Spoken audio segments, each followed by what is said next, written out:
जोरदार टाळ्या झाल्या पाहिजे विचारे साहेबांसाठी.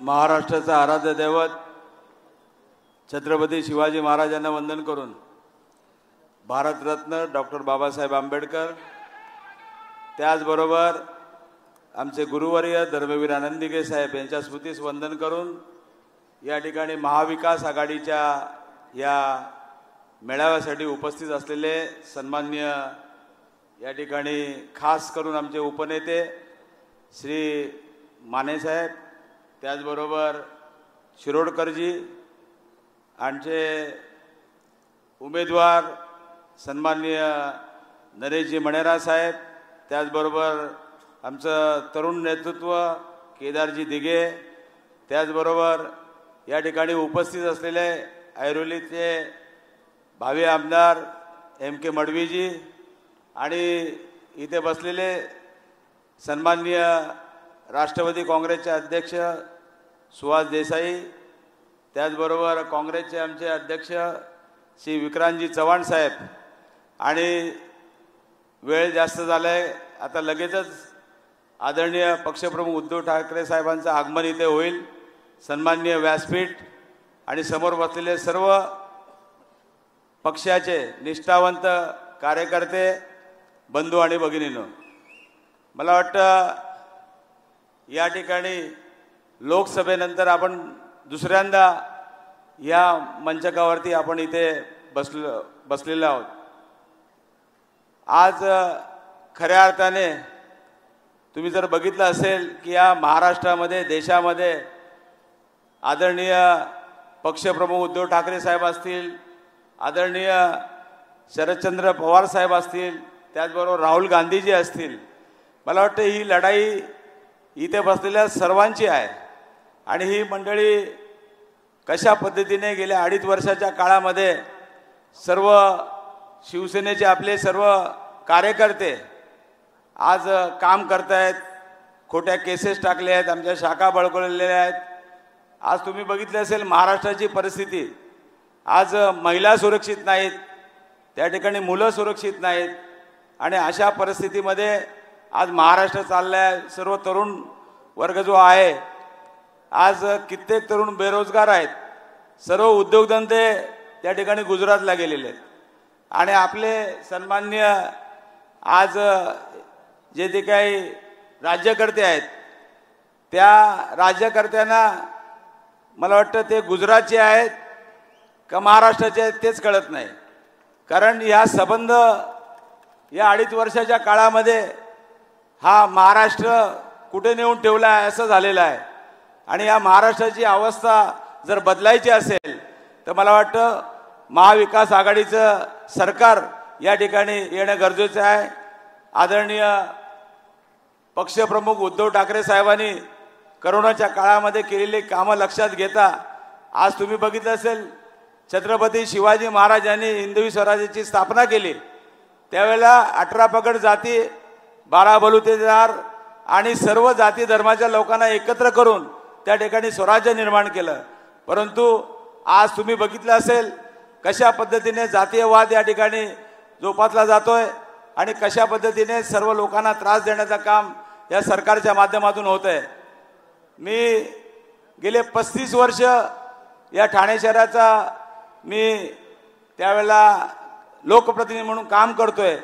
मला वाटतं 4 वेळा नगरसेवक म्हणजे 20 वर्ष त्या ठिकाणी वेगवेगळ्या प्रभागामधून आपल्या सर्वांच्या आशीर्वादाने त्या ठिकाणी मी नगरसेवक झालो, महापौर झालो, या ठाणे शहराचा आमदार म्हणून काम केलेलं आहे. त्याचबरोबर ठाणे लोकसभेचा खासदार म्हणून 2दा काम केलं.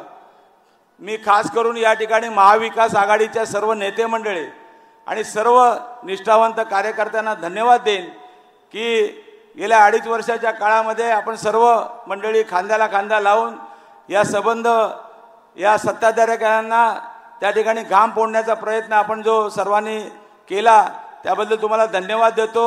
लोकसभेच्या निवडणुकीमध्ये सुद्धा तुम्ही सर्वांनी मेहनत करून या ठिकाणी कशा पद्धतीने त्या ठिकाणी विश्वासघात झाला हे सर्वांना माहिती आहे. सत्तेचा गैरवापर त्या ठिकाणी झाला आणि हे करत असताना या काही लोक सांगतात आम्ही 24 तास काम करतो. पण मी अभिमानाने सांगतो की मी 35 वर्ष या ठाणे शहराचा एक लोकप्रतिनिधी म्हणून या ठिकाणी काम करत आहे आणि या ठाणे शहरासाठी वेगवेगळे प्रकल्प आणण्याचं काम मी ते केलेलं आहे.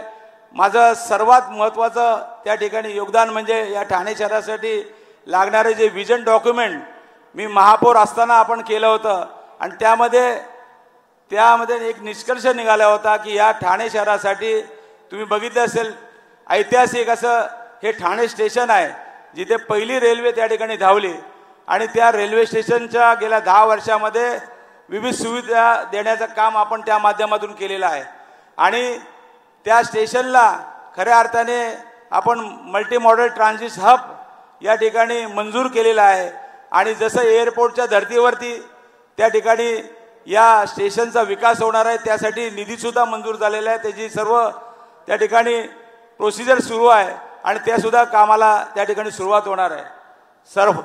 सर्वात महत्त्वाचं म्हणजे त्या विजन डॉक्युमेंटमध्ये या ठाणे ज्या स्टेशनची जी कॅपॅसिटी आहे ती संपलेली आहे. आज तुम्ही बघितलं असेल कित्येक लाख लोक या ठिकाणी जीव मुठीत घेऊन रेल्वेने प्रवास करत असतात आणि म्हणून त्यासाठी ठाणे आणि मुलुंडच्या दरम्यान त्या ठिकाणी एक नवीन स्टेशन ते अद्ययावत असं स्टेशन आपण स्मार्ट सिटी अंतर्गत गेले 10 वर्ष सातत्याने प्रयत्न करून त्या ठिकाणी असंख्य अडचणीवर मात करत त्या स्टेशनचं काम त्या ठिकाणी सुरू झालेलं आहे.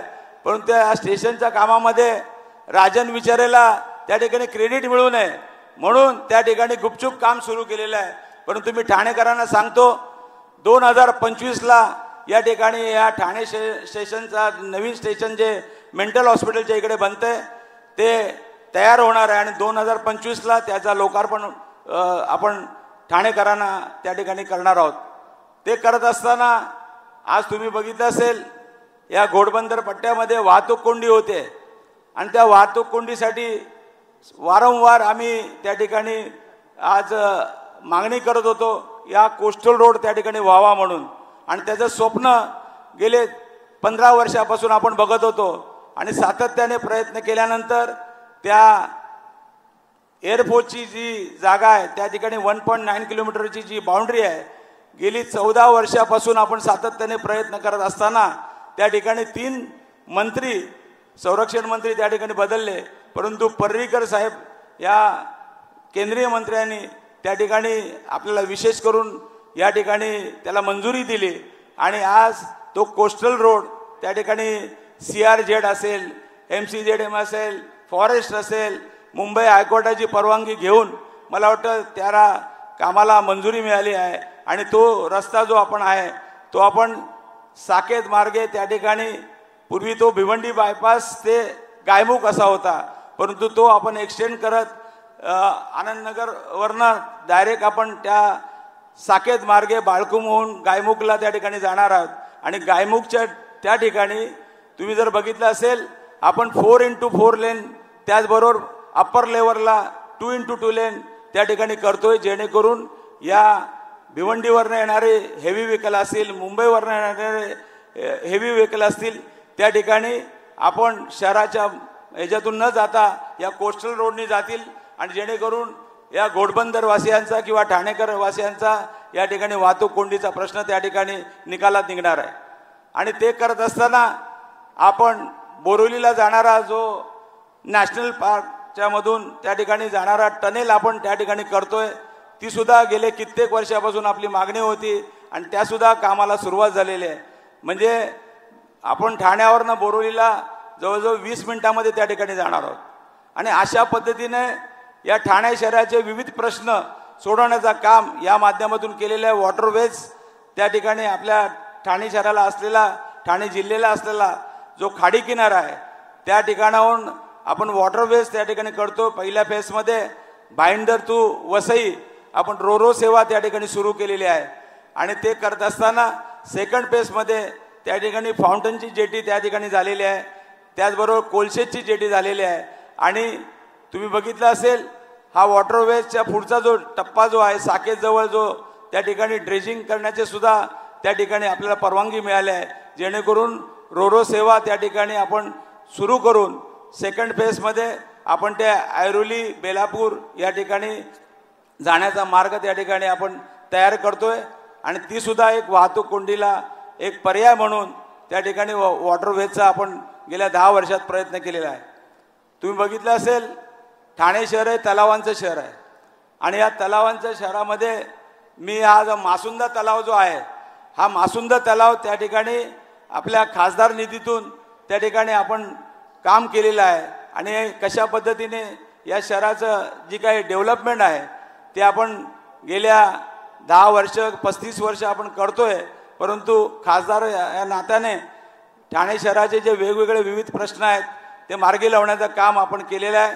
मला वाटतं तुमच्याकडे वचननामा मिळाला असेल त्या ठिकाणी आपण केलेली कामं आपल्या डोळ्यासमोर ठेवलेली आहेत आणि मला विश्वास आहे की या विधानसभेमध्ये परत दुसऱ्यांदा मला या ठाणे शहराचा आमदार म्हणून काम करण्याची संधी आपण द्याल असा विश्वास या ठिकाणी व्यक्त करतो. आज कोपरी पाचपकाडी येथे सुद्धा आपल्या भावी आमदार आहेत केदारजी दिघे चांगलं काम करतायत आणि त्याला सुद्धा तरुण नेतृत्वाला या ठिकाणी आपण संधी द्याल. नरेश मणेरा आमचे जे आहेत ते सुद्धा या ठिकाणी ठाणे महापालिकेमध्ये उपमहापौर होते आणि एक चांगलं व्यक्तिमत्व सुशिक्षित असं व्यक्तिमत्व आणि त्यांच्या माध्यमातून सुद्धा या ठाणे शहरामध्ये चांगली त्यांनी कामं केलेली आहेत. एक सिनियर नगरसेवक म्हणून त्यांनी काम केलेलं आहे आणि त्यांना सुद्धा आदरणीय पक्षप्रमुखांनी त्या ठिकाणी काम करण्याची संधी या ठिकाणी दिलेली आहे. ओढा माजिवडा विभागातून एक स्वच्छ चारित्र्याचा एक चांगला उमेदवार म्हणून महाविकास आघाडीच्या माध्यमातून त्यांना सुद्धा आपण विजयी कराल. त्याचबरोबर MK मडवी जे आहेत ऐरोली मतदारसंघातून या ठिकाणी आज त्यांच्या कुटुंबामध्ये 3 नगरसेवक आहेत. त्याची मिसेस नगरसेविका आहे, त्यांचा मुलगा सिव्हिल इंजिनियर आहे तो नगरसेवक आहे, ते स्वतः नगरसेवक आहेत. ऐरोली विभागामध्ये विविध कामं त्यांनी केलेली आहेत. नाट्यगृह असेल किंवा इतर जी कामं असतील मला वाटतं एक चांगलं काम करणारा कार्यकर्त्याला या ठिकाणी या आमदार म्हणून काम करण्याची संधी आपण द्याल असा विश्वास शिवसेनेचे 4ही उमेदवार त्या ठिकाणी जितेंद्र आव्हाडसुद्धा मुंबऱ्यामधून उभे आहेत. चांगलं काम करणारं नेतृत्व आहे आणि अशा सर्व लोकांना आपण संधी द्याल असा विश्वास या ठिकाणी व्यक्त करून माझे 2 शब्द संपवतो. जय हिंद, जय महाराष्ट्र, वंदे मातरम.